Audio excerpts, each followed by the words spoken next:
Hello मित्रों नमस्कार। स्वागत करूँ छूँ अपनी आ यूट्यूब चैनल में। तो आज આપણે જ્ઞાન સાધના સ્કોલરશિપ રિલેટેડ એક નવો વિડીયો લઈને આવ્યા છીએ। જ્ઞાન સાધના સ્કોલરશિપ માટે ઓનલાઈન ફોર્મ કેવી રીતે ભરવું તો તે વિશેની સમજ આપણે આ વિડીયોમાં આપીશું। બીજી વાત એ કે હજુ સુધી તમે ચેનલને સબસ્ક્રાઇબ ના કરી હોય તો જલ્દીથી ચેનલને સબસ્ક્રાઇબ કરી દો, કારણ કે જ્ઞાન સાધના સ્કોલરશિપ રિલેટેડ દરરોજ આપણે નવી માહિતી અને જે પણ નવી અપડેટો આવે છે જ્ઞાન સાધના સ્કોલરશિપ વિશેની તે આપણે આ યુટ્યુબ ચેનલમાં આપીશું। એટલા માટે તમે ચેનલને સબસ્ક્રાઇબ કરી દો, તેમજ બેલ આઇકન પર ક્લિક કરી નોટિફિકેશન ઓલ કરી દેજો, એટલે તમને વિડીયોની જે નોટિફિકેશન તે જલ્દી મળી જાય। બીજી વાત એ કે હજુ સુધી તમે વોટ્સએપ ગ્રુપને જોઈન ના કર્યો તો જલ્દી વોટ્સએપ ગ્રુપમાં જોઈન કરી દેજો।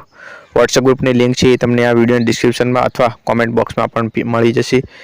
વોટ્સએપ ગ્રુપમાં તમને બધી જ ઇન્ફોર્મેશન આપવામાં આવશે।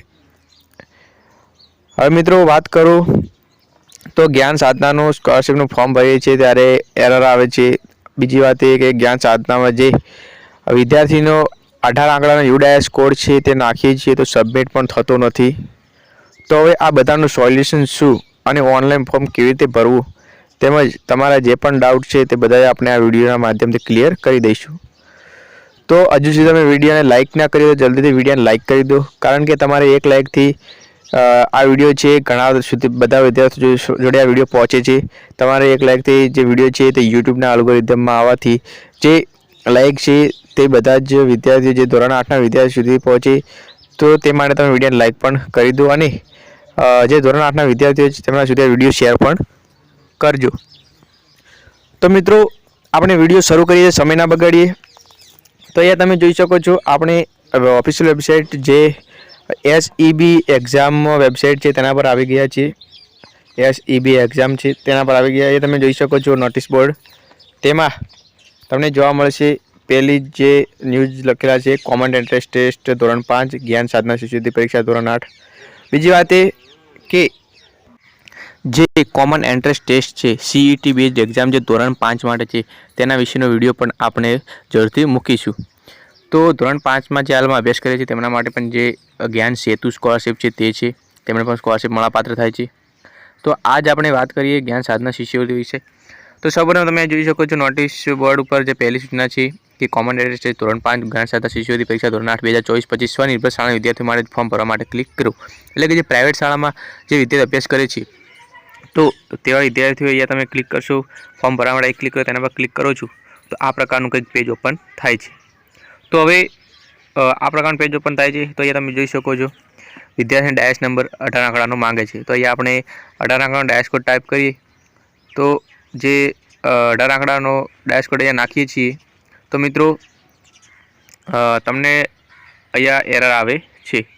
તો હવે એરર કેવી આવે છે, ધારો કે આપણે અહીંયા સબમિટ કરીએ છીએ, સબમિટ કર્યા પછી અહીંયા સબમિટ કરીએ છીએ તો આ પ્રકારનું આવે છે ડેટા નોટ ફાઉન્ડ, કારણ કે આધાર UID નંબર જો ખોટો હોય તો આ પ્રકારનું આ બધા મેં ફક્ત ને ફક્ત ડેમો માટે તમને બતાવ્યું છે, પરંતુ આ જે 18 આંકડાનો UID કોડ નથી એટલા માટે એવું બતાવે છે। પરંતુ જો પણ તમારા 18 આંકડાનો UID કોડ હોય અને છતાં પણ એવો કંઈક એરર આવે તો તમને તમારા આધાર કાર્ડમાં ડાયસ નંબર છે તેમાં તમારી ભૂલ હોય તો જ એવી એરર આવી શકે છે। તો આપણે અહીંયા 18 આંકડાનો ડેશ કોડ નાખીએ તો શું બતાવે છે તમે જોઈ શકો છો। એ આપણે 18 આંકડાનો ડેશ કોડ નાખીએ અને સબમિટ કરીએ તો તમને અહીંયા જોવા મળશે કે લોડિંગ થાય છે, પરંતુ કઈ જગ્યાએ બતાવતું નથી અને લાસ્ટ સુધી આપણે વેઇટ કરીશું તો લાસ્ટમાં કંઈક એરર આવે છે।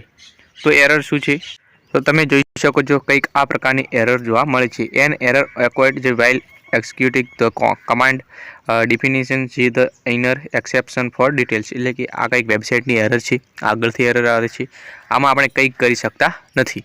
તો હવે ફોર્મ કેવી રીતે ભરવું તેની વાત કરીએ તો આપણે ઓકે પર ક્લિક કરીએ તો આ વેબસાઇટથી તો ફોર્મ ભરી શકાતું નથી મિત્રો।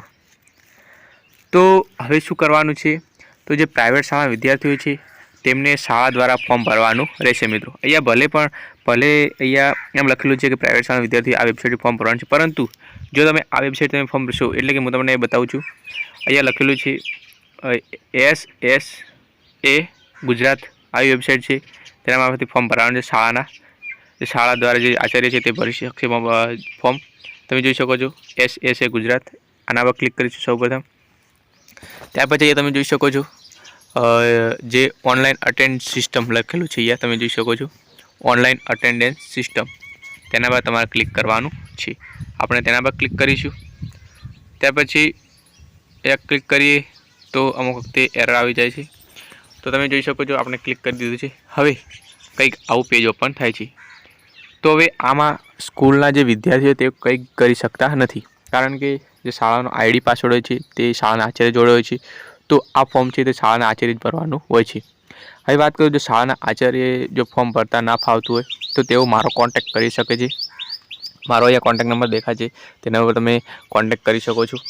તો શાળાના આચાર્ય પણ મને મારી જોડેથી માહિતી લઈને ફોર્મ ભરી શકે છે, તો તેમને ફોર્મ ભરતા ફાવતું ના હોય તો અહીંયા યુઝરનેમ પાસવર્ડથી શાળાના આચાર્ય છે તે ફોર્મ ભરી શકે છે.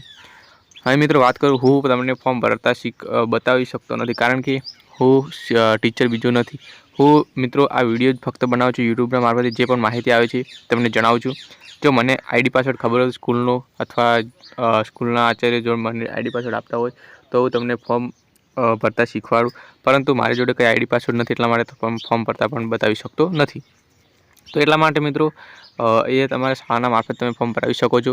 જો શાળાના આચાર્ય તમને માહિતી આપતા ના હોય તો તમે મારો કોન્ટેક્ટ કરાવીને વાત કરાવી શકો છો. તો મિત્રો મેં તમને ઇન્ફોર્મેશન આપી. બીજી વાત એ કે તમારે કંઈ પણ મૂંઝવણ કોમેન્ટ બોક્સમાં જણાવજો, અને વિડીયો સારો લાગે વિડીયોને લાઈક પણ કરી દેજો, અને દરરોજ આવી નવી માહિતી માટે ચેનલ સબસ્ક્રાઈબ પણ કરી દેજો.